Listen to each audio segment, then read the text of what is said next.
گویا کہ اس حدیث سے یہ ثابت ہوتا ہے کہ نبی اکرم صلی اللہ علیہ وآلہ وسلم اپنے گھر سے احرام باندھ کے نہیں آتے تھے، بلکہ میقات کے اوپر احرام باندھا کرتے تھے۔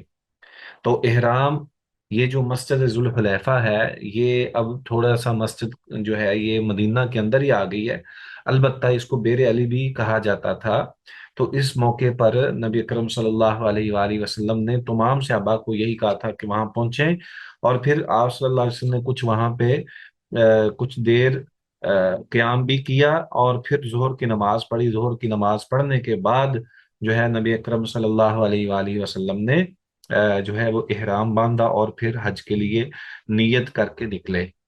تو اس میں کچھ تفصیل ہے، میں آپ کے سامنے انشاءاللہ شیئر کروں گا یہ پوری ترتیب کے ساتھ۔ کوئی سوال کرنا چاہ رہا تھا؟ ہاں جی۔ نہیں سر، سر آواز آ رہی ہے آپ کو؟ ہاں جی، آواز آ رہی ہے آپ؟ نہیں سر، وہ نیکسٹ حدیث کے لیے میں نے وہ ہاتھ کھڑا کیا تھا کہ انشاءاللہ نیکسٹ حدیث میں پڑھوں۔ اچھا، آپ پڑھیے، اگلی حدیث پڑھیے پھر۔ جی جی۔ جی۔ وان خلاد ابن صائب عن ابیہ رضی خلاد اللہ ابن عنہ السائبی۔ ان جی جی، وان خلاد ابن صائب عن ابیہ رضی اللہ عنہ ان رسول اللہ صلی اللہ علیہ وسلم قال اتانی جبریل فامرنی ان امر اصحابی ان يرفعوا اصواتهم بالاحلال، راہ الخمسۃ وصححہ ترمذی وابن حبان۔ خلاد بن صاحب اپنے والد ماجد رضی اللہ تعالیٰ عنہ سے روایت کرتے ہیں کہ نبی کریم صلی اللہ علیہ وسلم نے ارشاد فرمایا کہ جبرائیل علیہ السلام میرے پاس آ کر مجھے اس بات کا حکم دیا کہ میں اپنے صحاب رضی اللہ تعالیٰ عنہم کو اس بات کا حکم دوں کہ وہ تلبیہ کہتے ہوئے اپنی آوازوں کو بلند کریں۔ اس حدیث کو ائمہ خمسہ نے روایت کیا ہے، جبکہ امام ترمذی اور امام حبان نے اسے صحیح کہا ہے۔ ٹھیک ہے، جزاکم اللہ خیر۔ سیدنا خلاد بن صائب رحمہ اللہ اپنے والد سے، ان ابی ہی، اپنے والد رضی اللہ تعالی عنہ سے، یعنی صائب رضی اللہ تعالی عنہ سے روایت کرتے ہیں کہ ان رسول اللہ صلی اللہ علیہ وآلہ وسلم قال، بلا شبہ رسول اللہ صلی اللہ علیہ وآلہ وسلم نے ارشاد فرمایا، اتانی جبریل، میرے پاس آئے جبریل، فامرنی، پس انہوں نے مجھے حکم دیا، ان آمر اصحابی، یہ کہ میں اپنے صحابہ کو حکم دوں، ان یرفعوا، یہ کہ وہ بلند کریں، اصواتہم، اپنی آوازوں کو، بالاحلال، تلبیہ کے ساتھ۔ رواہ الخمسۃ وصححہ الترمذی وابن حبان۔ ٹھیک ہے جی۔ تو اس سے مراد، رواہ الخمسہ سے مراد کیا ہے؟ کون بتائے گا؟ رواہ الخمسہ سے مراد کون کون سے ہیں؟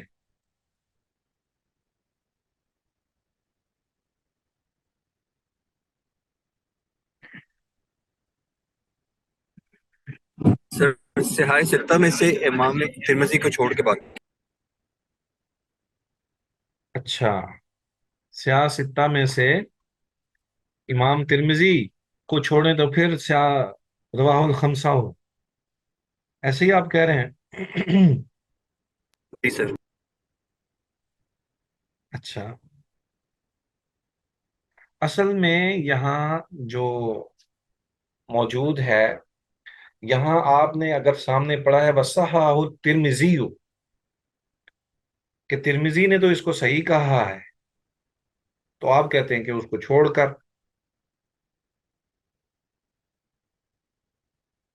یہ لیں نیچے آپ دیکھیں، آپ یہاں پہ سنن نبی داود بھی ہے، جامع ترمذی بھی ہے، سنن نسائی بھی ہے، ابن ماجہ بھی ہے، اور مسند احمد بھی ہے۔ ہاں جی۔ تو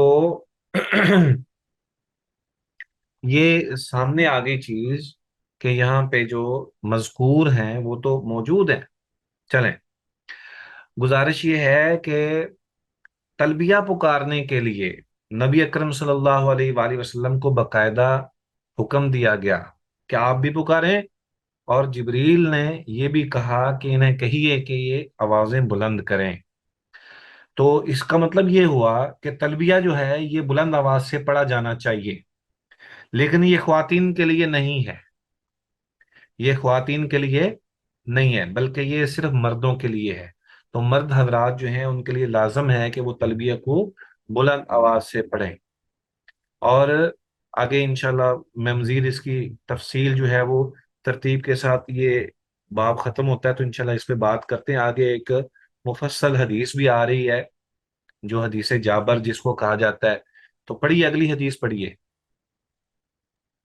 السلام علیکم ورحمۃ اللہ۔ وعلیکم السلام جی۔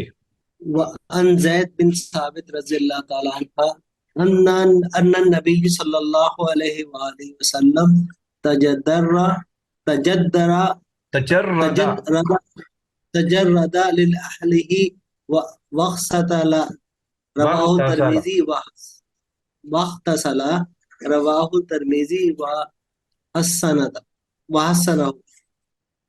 حضرت زید بن ثابت رضی اللہ تعالیٰ عنہ سے روایت ہے کہ نبی کریم صلی اللہ علیہ وسلم احرام باندھنے کے لیے پہلے لباس اتار کر غسل فرمایا، پھر احرام باندھا۔ اس حدیث کو امام ترمذی رحمۃ اللہ علیہ نے روایت کر کے اس کو حسن کہا ہے۔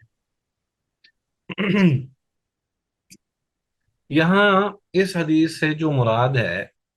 پہلی بات تو یہ ہم اس کو پڑھیں گے، ایک دو الفاظ ہیں جس کو آپ نے درست کر لینا ہے۔ ہاں جی،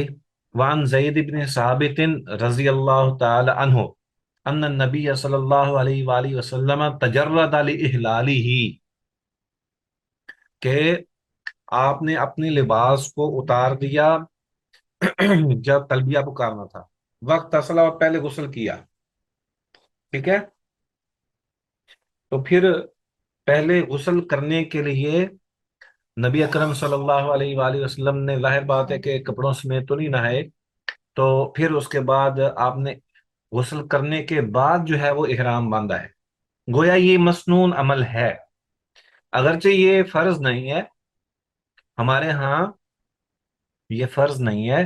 لیکن مسنون ہے۔ ہمارے ہاں سے مراد یعنی اہل السنہ والجماعہ اس کو فرض قرار نہیں دیتے، اور یہ غسل مردوں اور عورتوں دونوں کے لیے سنت ہے، مسنون ہے، یہ کرنا چاہیے، لیکن یہ فریضے کے طور پر نہیں ہے کہ یہ احرام کا حصہ ہے۔ کیونکہ آپ یہ سمجھ لیجئے کہ بعض چیزیں ایسی ہیں جو کہ احرام کے ساتھ فریضے کے طور پر شامل ہیں، جیسے میقات سے احرام باندھنا، اور اسی طرح باقی ناخنوں کو نہ کاٹنا احرام کی حالت میں، سر پر مردوں کے لیے کپڑا نہ لینا، بالوں کو نہ کاٹنا، اور مرد و عورت دونوں کے لیے کہ اپنے دستانے وغیرہ نہیں پہن سکتے، اور مردوں کے لیے کہ وہ جرابے بھی نہیں پہن سکتے، اور عورتیں بھی جرابے نہیں پہن سکتی، لیکن مردوں کا ٹخنوں کا ننگا رکھنا، تو یہ ساری چیزیں ہیں۔ تو اس میں غسل جو ہے وہ اس انداز سے شامل نہیں ہے، البتہ مسنون عمل موجود ہے، ٹھیک ہے جی۔ آگے اگلی روایت کون پڑھے گا؟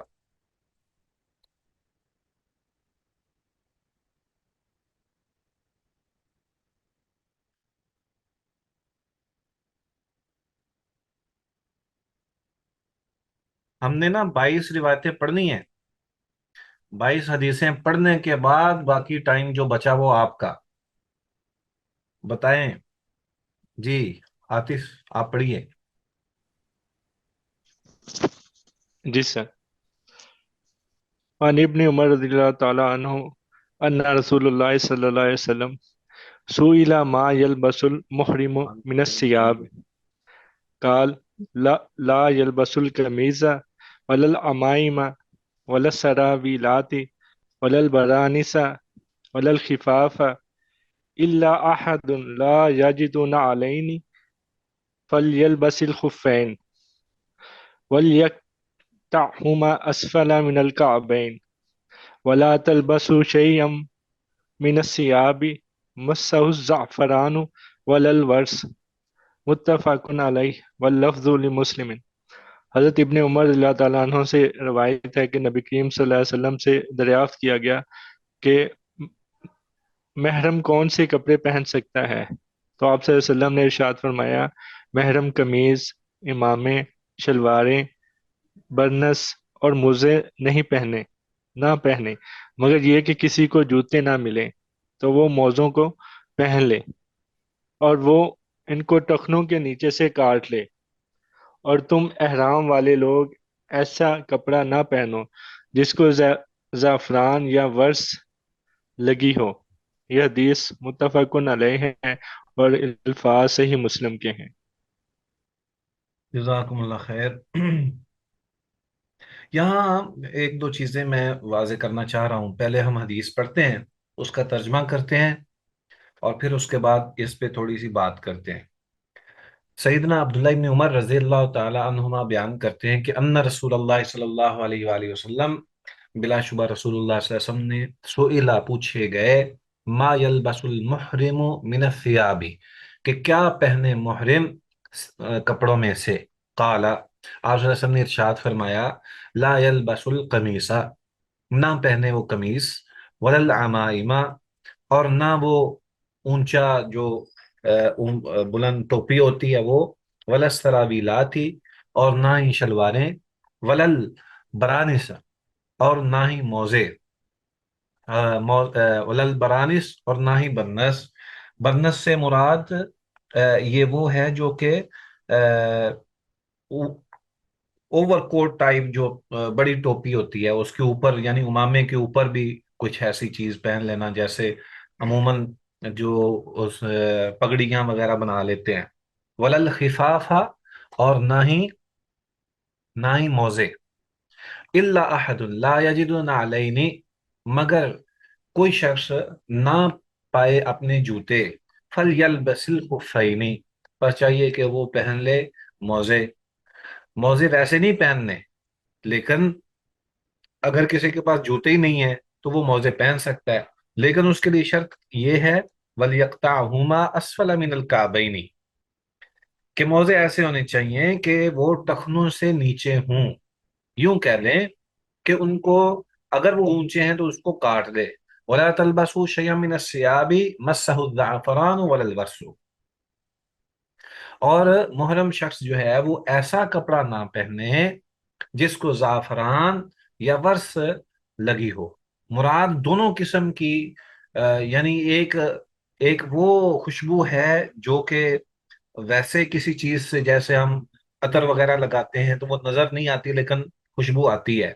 اور دوسرا وہ جو کہ نظر بھی آتی ہے، یعنی میک اپ ٹائپ کوئی چیز، ایسی چیز جو کہ واضح ہو رہی ہو۔ تو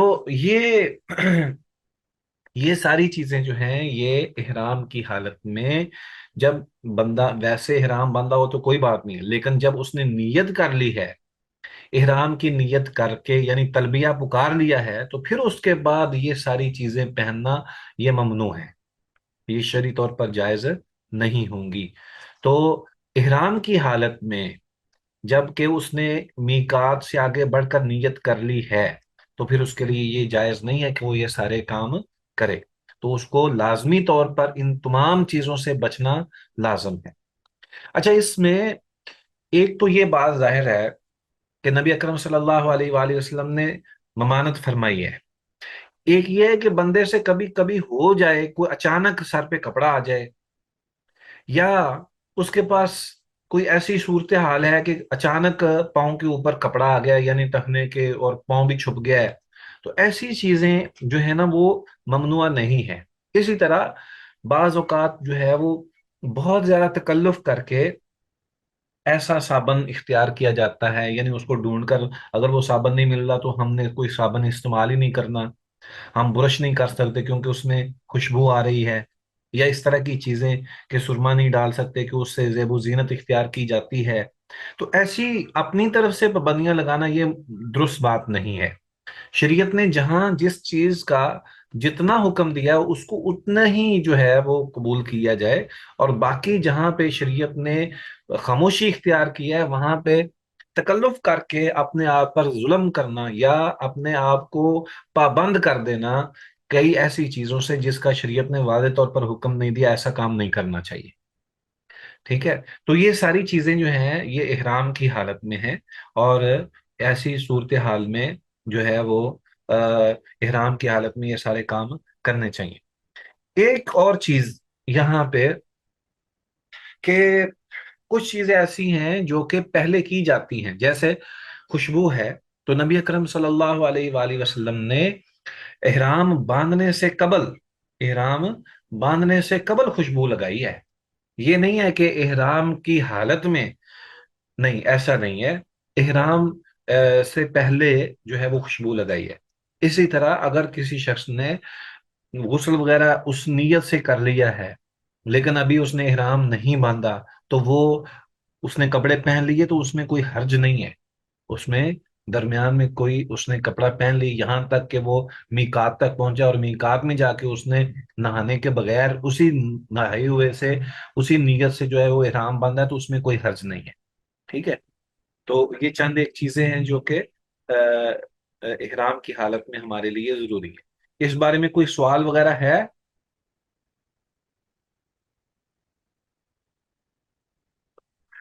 کچھ ایسی چیزیں ہیں کہ مثال کے طور پر چادریں نہیں ملتی، شلوار ہی ہے، یا مطلب ہے کہ کوئی ایسی صورت بن جاتی ہے کہ جس میں وہ ایسی جو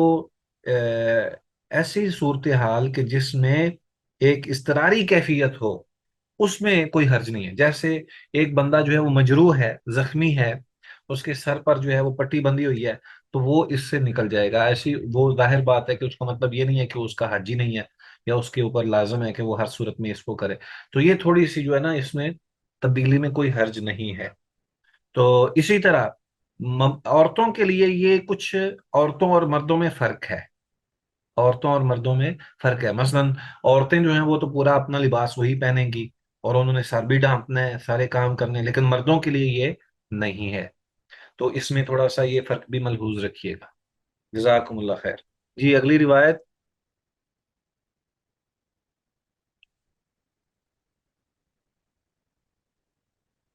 مجھے ایک یہ بتائیے کہ کس کس کے پاس کتاب موجود ہے؟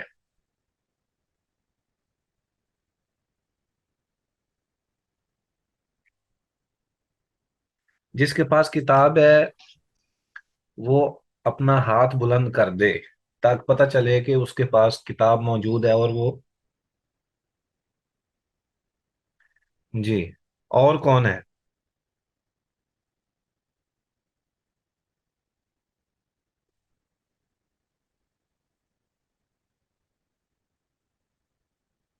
بس دو ہی ساتھی ایسے ہیں جن کے پاس کتاب ہے؟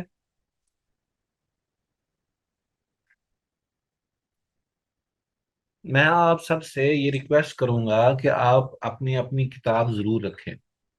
ٹھیک ہے؟ کیونکہ کتاب سے پڑھنے سے وہ فائدہ ہوتا ہے، یہ صرف سننے پر ہی اکتفا نہ کریں